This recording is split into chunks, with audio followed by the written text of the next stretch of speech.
Yo quiero ser bastante pragmático para la gente que nos escuche, porque desde el punto de vista sofisticado, ¿no? Yo he trabajado pues prácticamente toda mi vida laboral en el sector financiero con derivados financieros. Entonces, aquí una base fácil. Lo primero que vemos la mayor parte de la gente que estamos siguiendo los mercados es que probablemente una corrección bursátil es más que cantada porque es inviable. O sea, tú no puedes una tasa de inflación de casi el 10% de Estados Unidos, una reserva federal contra las cuerdas que dice, hostia, hay que subir tipos para contener esto que se nos va de las manos, pero en el momento en que subamos tipos se termina la fiesta, que era lo que decía Lorenzo, ese ejemplo del DJ, ¿no? Digamos que le están diciendo al DJ que se nos han muerto 4 desobedientes en la pista, para la música.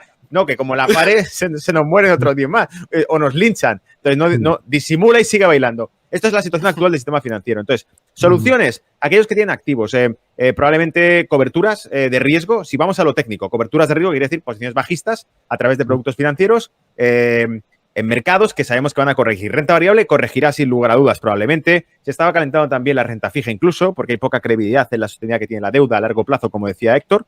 Por lo tanto, aquí tampoco vemos mucha solución con la renta fija. Lo que comentaba Héctor... Gonzalo, di que si te pones bajista que pongan un stop, porque me huelo la gran cagada, tío. Ya, vale, pues que pongan un stop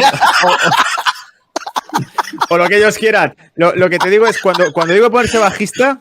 Ojo, no digo ponerte bajista súper apalancado esperando que haya una corrección de 100 puntos en el IBEX. No, estamos hablando de que si esto corrige, si la Reserva Federal se ve en un callejón sin salida y le mete mano, el talegazo que va a tener el mercado va a ser histórico. ¿Por qué? Porque tenemos una inyección de 8 trillones de dólares en el balance de la Reserva Federal. Tened en cuenta una cosa, cada corrección bursátil que hemos visto motivada por las burbujas era dura, era una regresión cada vez más dura a nivel de puntos. Vale, pues imaginaros la corrección que habrá en un mercado que ha duplicado su balance histórico, como decía al principio Lorenzo, en valores absolutos lo han duplicado en un año.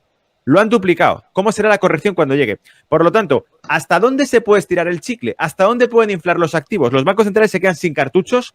La historia, la estrategia de seguir manteniendo esto ad infinitum, inyectando liquidez, no funciona porque se le está yendo de las manos la tasa de inflación. Y no es por la guerra, porque ya ocurría antes de la guerra. Así que esta es una cuestión. Ahora bien, si me voy a lo práctico, es decir, el oro, por ejemplo, que hemos dicho, los metales, que decía también Diego, y las joyas, todo eso es válido porque es valor refugio y valor seguro. Incluso técnicamente hablando, desde el punto de vista de los mercados, los únicos mercados que no estaban sobrevalorados, y lo llevo diciendo años porque está colgado en los reportes de brújula de mercado, eran las materias primas. Todo lo demás estaba superinflado, rompiendo máximos. Pero la materia prima, el petróleo, estaba en mínimos históricos, por ejemplo. Bueno, pues ahí había un nicho. Entonces, todos los recursos se encarecerán si son escasos. También es cierto, si la actividad económica disminuye, también disminuirá la demanda de este tipo de recursos de minerales, que lo preguntaban hace un momento en el chat. Pero la cuestión está en que el oro, por ejemplo, que crece con las incertidumbres, a corto plazo, ahí sí que habría que poner un stop, querido Héctor, porque el oro también tiene un problema. Si la Reserva Federal empieza a meterle mano al balance y a reducir la liquidez de dólares, el dólar se va a volver súper caro y vas a ver que el oro no termina de tirar. Y aquellos que digan, pero si estamos en mitad del caos, ¿por qué no sube el oro? Dirán, claro, es que el oro cotiza en dólares y está el dólar desbocado súper extremadamente caro, mientras que el S&P 500 y Wall Street se hunden, porque cuando el dinero está caro en Estados Unidos, la bolsa no tira. Pero, insisto, yendo a lo práctico, es que todo lo que acabo de contar no vale para nada. ¿Por qué? Porque si realmente el sistema financiero es lo que está podrido, el oro, como decía Héctor, las estampitas están por todas partes, amigos. Es que a menos que tengamos un lingote debajo de la cama, cosa que no recomiendo porque cualquier día te saltan por la ventana y te revientan, a menos que tengamos un lingote debajo de la cama, confía tú en las bóvedas, confía tú en los custodios. ¿Quiénes son? La misma banca que luego tiene problemas de liquidez. Esto me acuerdo que en su día lo investigué. Los contratos repo, las cajas fuertes, todo este tipo de activos que se compran como refugio, ¿están a nombre tuyo o está a nombre de la entidad financiera que los ha adquirido? Esto es una cuestión que en los mercados, en el sistema SIB, en el sistema intrabursátil, queda muy registrado. ¿Quién es el titular de ese tipo de activo que se ha comprado? ¿Eres tú o es el banco que lo ha comprado a tu nombre, pero que sigue siendo un activo del banco en su balance? Porque si el banco tiene problemas, va a tirar de tus activos también. Y, no, amigo, es que había un corralito, esto se nos ha ido el dinero, ¿vale? Lo siento, está cerrado el cajero. Entonces, yendo a lo práctico será... Si vamos a seguir poniendo los mismos parches sobre un sistema que estamos diciendo que por definición es inestable y que va a poder petar, y si esto se cae es que peta el sistema, entonces, ¿qué más te da tenerlo en el banco? Por eso creo que los activos tangibles serán algo crucial, incluso yéndonos al mundo Mad Max. Un coche de gasolina no sabes lo que podrá costar en un futuro. Imagínate, a lo mejor resulta que es un activo súper preciado, pero hay una nueva generación de algo que está ocurriendo. Si digamos que todo lo que hemos visto con la crisis actual es una centralización masiva de las decisiones políticas, de la política monetaria, de la política fiscal e incluso de nuestras relaciones interpersonales. Una normativa internacionalizada, globalista, que dice cómo tenemos que comportarnos socialmente, qué consumimos, qué no consumimos. Todo esto es una centralización masiva. El antídoto se conoce y está surgiendo desde los años 90, prácticamente, que es esos cypherpunks, esos intelectuales en el lado técnico que decían, hay que descentralizar el sistema, hay que descentralizarlo por completo y es urgente. Entonces, fíjate, yo estudiaba hace poco a través de la Universidad aquí de Oxford University, un curso que tenían de criptoestrategias, de blockchain, y básicamente el escenario que planteaban era, si hemos visto que la primera revolución tecnológica fue el Internet, ¿no? Donde toda la información de repente aparece en Internet. La segunda es el comercio electrónico, PayPal, pasarelas de pagos, Visa Mastercard, el comercio online se multiplica. Amazon vive esa orgía, se dispara, la pandemia tumba todas las bolsas y los mercados. Las automovilísticas despidan gente, pero Amazon contrata nueva gente. Netflix, fijaos la hostia que se ha pegado ahora, con perdón. Se da cuenta que de repente la pandemia se termina y hay menos suscriptores. Entonces, todo este tipo de cosas evoluciona hacia otro punto, que es que el 3.0, las firmas digitales, los Amazon, los Twitter, las compañías que controlan hoy en día todo, los Facebook, de repente tienen una amenaza en el horizonte. ¿Cuál? Que la tecnología permite que la información se descentralice y ya no esté en un servidor geolocalizada, sino que esté compartida bajo encriptación a través de lo que llaman los peer-to-peer, ¿no? Con una red de datos que está compartida por todos en comunidad. Eso genera una solución a un problema, y es que se comparte esa información, es pública, por lo tanto es confiable, porque todos podemos ver quién tiene 2 y quién tiene 4. Ya no queda más historia, ya no se puede... no hay que hacer auditorías a los bancos. El blockchain ya está auditado de por sí, por definición. Podemos buscar cada transacción que se hace. Y esto es un problema, porque pese a que el blockchain puede ser también la caja de Pandora o el caballo de Troya, porque puede tracear absolutamente todo. Por otro lado, supone, como habíamos dicho al principio del programa, un riesgo de desbancarización, lo que llaman en inglés el bankless, el que al final no te haga falta las entidades financieras bancarias como tal. Y sobre todo, esto planteémoslo en todos los escenarios, no solamente en el escenario monetario, sino también en el escenario, por ejemplo, de la información. Un Twitter, si estuviese descentralizado, como es un Odyssey, por ejemplo, o como hay otras plataformas proyecto que están descentralizadas, el propio dueño, la propia firma, no podrá decidir qué contenido elimina, porque los usuarios lo seguirán manteniendo, la comunidad lo mantendrá. Si eso ocurriese, significa que acaba de fracasar una vez más el proyecto, que es lo que habéis dicho rato antes, ¿no? De que al final el colectivismo fracasa. Pero el colectivismo centralizado del que están hablando, al final lo que sobrevive, ¿qué es? La dinámica humana, las ideas, la gente buscándose la vida. Por lo tanto, lo que ocurrirá, yo preveo, es que toda esta serie de problemas que hemos puesto, que la gente ahora está en casa aterrorizada diciendo, joder, pues menudo panorama súper interesante, pero me pego un tiro. Tranquilo, porque me he fumado el paquete entero. Los seres humanos somos súper bestias, ¿vale? Pero funcionamos por estímulo y por necesidad. Luego, el borrego Matrix, ¿no? Que lo llamarán algunos, del que está ahí diciendo, sí, hay que ser solidario, y siguiendo cada tontería que le digan, la va a ir cumpliendo, llegará un momento de que diga, hostia, me he quedado solo, o sea, no hay salida. Aquí me da la sensación de que vivo peor que hace 5 años, pero es una sensación. Hasta ese se dará cuenta. Y entonces en ese momento dirá, pues hay que buscar alternativas. Luego la necesidad creará la solución. Y en este caso la tecnología está siempre disponible. Un debate que hace años me plantearon precisamente aquí, en una universidad aquí, era directamente...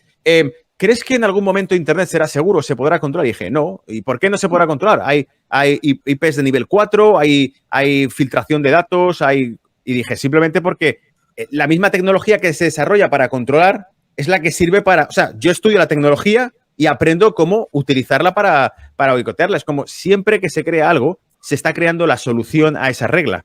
Por lo tanto, es como, este es el panorama, todo centralizado. Bueno, pues resulta que nadie quiere pagar eso y resulta que los servicios que contrato los utilizo con una wallet que llaman DeFi, ¿no? Decentralized Finance, finanzas descentralizadas, y utilizo otra serie de mecanismos en los cuales, y termino con esto, el chiste del siglo, una caricatura que vi hace tiempo que es que de verdad me pareció la ilustración por completo. Un duende en mitad del bosque lleva una bolsa, ¿vale? Aparece un tipo de la agencia tributaria y le dice, hora de pagar los impuestos. Y el duende le dice, no, ya no utilizo dinero, ahora utilizo canicas. El tipo de la agencia tributaria dice, esos son canicas, no valen para nada, no tienen ningún valor ni sirven para nada. El duende le dice, bien. El tipo de la agencia dice, vale. Se quedan mirándose de reojo el uno al otro. Y la siguiente viñeta, el tipo recaudador de impuestos agarra al gnomo del cuello y le dice, ¡dame esas canicas!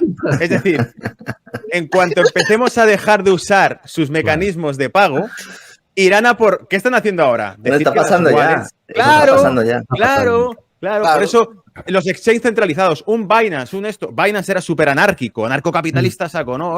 Criptos, que ya está controlado, que ya está.